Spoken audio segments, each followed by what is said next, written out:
What happened today was unexpected. I did not know this was happening. A new development in a 2019 homicide, why the victim's mother says justice was not served. We're very excited about the idea of in-person graduation. It's definitely going to be helpful to our recovery. And another in-person event on the calendar in Columbia in May, how business owners are reacting to the news. Plus, we're tracking multiple chances of rain for the weekend. Full forecast coming up. This is KOMU 8 News at 10. Coverage you can count on. KOMU 8 News starts now. Today marked an emotional day for the mother of Nadria Wright, a teen killed in a 2019 homicide. Tensions were high in the courtroom today as the alleged killer entered a surprise plea deal. Good evening, everyone. I'm Noah Klein. Thanks for joining us tonight. KOMU 8's Zoe Henry is in the newsroom with these details. Zoe. In the newsroom, Zoe Henry, KOMU 8 News. Okay, Zoe, thank you. One person is dead after a head-on car crash in Columbia today. The crash shut down both lanes of Route K at South Old Plank Road just after 5 p.m. today. Officials have not released a crash report or information on any other injuries. This is still a developing story. We'll continue to bring the latest on air and online at KOMU.com.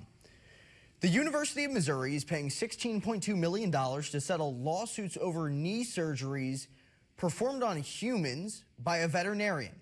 Kaiser Health reports 22 plaintiffs filed lawsuits over bio-joint surgeries pioneered by two university employees.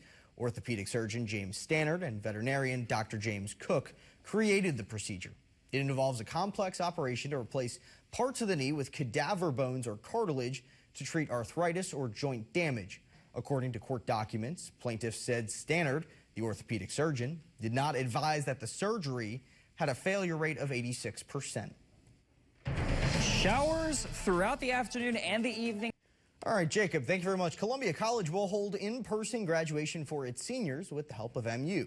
The school originally planned for virtual graduations because it didn't have a big enough venue to follow social distancing guidelines.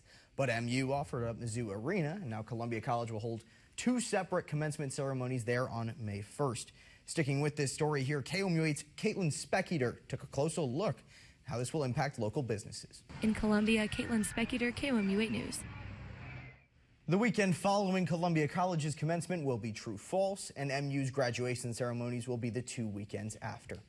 Moving now to the latest on the coronavirus vaccine, Boone County held its first state-supported mass vaccination event today. With the state in charge, National Guardsmen gave out 1,800 shots from 2,300 that were available. Organizers say they had a large amount of no-shows.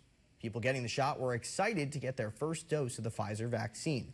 Officials warned about getting too comfortable after receiving that first dose.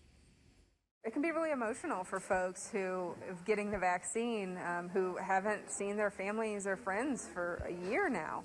And so, it's important, though, to remember this is a first dose of a 2-dose vaccine. And so these folks who are getting vaccinated today will come back on April 2nd for their second dose. And then about 2 weeks after that is when they'll be considered fully vaccinated. This is the last vaccination event in Boone County before Tier 3 opens up on Monday. Organizers say once that tier opens, vaccine will become more scarce, but people in Tier 2 will still be eligible to sign up for a shot. Boone County is opening new vaccination appointments starting 8 a.m. on Monday. Appointments will be available from any eligible Boone County residents, including, again, those in Phase 1B Tier 3, which, as we said, is going to start on Monday. The appointments are going to be Monday through Saturday this upcoming week. Appointments are only available for Boone County residents. And we have the link to sign up on our website at KOMU.com, but remember the new appointment slots don't open until Monday morning. Now, also on our site, we have details on vaccine events all across mid-Missouri. Truman VA was vaccinating veterans in 5 different locations today. Health officials went to Centralia, Moberly, Paris, Hannibal, and Monroe City. They received 400 of those 1-dose Johnson & Johnson vaccines to distribute. 2 veterans we spoke with were very excited to finally get that vaccine. I'm happy. I'm relieved. I'm happy. Now I'm satisfied. I'm good to go. It's kind of like boot camp. We didn't ask to get no shots in boot camp. They just give them to you. And they give you shots for everything. Truman VA will have more vaccination clinics in the coming weeks.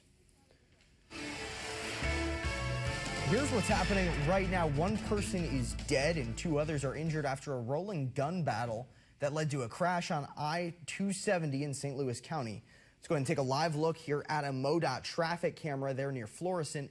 A reporter at our sister station in St. Louis says a car is tilted on its side on a concrete barrier here on the highway. Now, we do know that the eastbound lanes of I-270 there are currently closed. Looking nationally, George Floyd's family and the city of Minneapolis have reached a $27 million wrongful death settlement. The Minneapolis City Council voted unanimously to approve the settlement. $500,000 will go to making his memorial permanent. That's the largest pretrial settlement in a civil rights wrongful death case in U.S. history. Floyd's brother says it's an important step toward getting justice. Everybody around this world who have marched with us on the front line or on the couch, it doesn't matter. Your heart was in a good place. Even though my brother is not here, he's here with me in my heart. Because if I could get him back, I would give all of this back. Comes as jury selection for the former Minneapolis police officer charged in Floyd's death continued today. Several jurors have been selected for the trial. 5 are men and 2 are women, but the court does not identify them beyond that. The court says opening statements could start as soon as March 29th and could take as long as 4 weeks. Governor Andrew Cuomo is refusing to step down, and growing concerns over allegations of sexual misconduct continue. During a telebriefing today, Governor Cuomo said he is not going to resign. He says he never harassed, abused, or assaulted anyone. Cuomo addressed the recent calls for his resignation, saying it's reckless and dangerous to reach a conclusion before the investigations into his alleged misconduct are finished. People know the difference between playing politics, bowing to cancel culture, and the truth. Let the review proceed. I'm not going to resign. The voice of Andrew Cuomo there. Senator Majority Leader Chuck Schumer of New York called on Cuomo to resign this afternoon. Another $1,400 might be coming to your bank account. Ahead for us how soon the Treasury Department says you could see that money. Plus, one nonprofit says it didn't see any shortages during the pandemic. How it says business is blooming. Welcome back. Just one day after the $1.9 trillion American Rescue Plan became law, the Treasury Department says it is processing the next round of stimulus checks. Those checks could hit your bank account as soon as this weekend. Most will come over the next few weeks. Starting next week, you can check the Get My Payment tool on the IRS website to see when your stimulus check will arrive. The Missouri House and Senate passed separate bills this week establishing online sales taxes.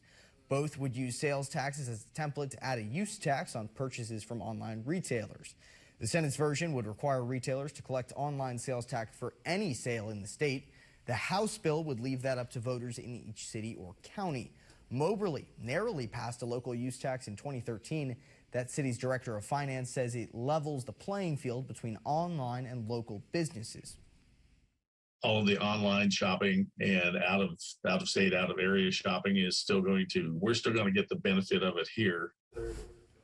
The House bill also has a provision to lower the state's income tax to as much as 5.1% over several years. Each version goes to the opposite chamber for further approval. After a year of life in a pandemic, many have thoughts about what they used their extra time. For one community garden, members were gardening more than ever. The Interfaith Garden at the Beth Shalom congregation donates all of its produce to the Central Food Pantry, as much as 2,000 pounds of it. At this time last year, no one knew if there would be a garden. Now, a year later, gardeners are getting ready to tend to their gardens once again. You know, people have really flocked to both the outdoors during this pandemic, but also to gardening as an outlet, a stress reliever. Now, there's a lot to deal with, a lot of stress to deal with during all this pandemic, as many people know.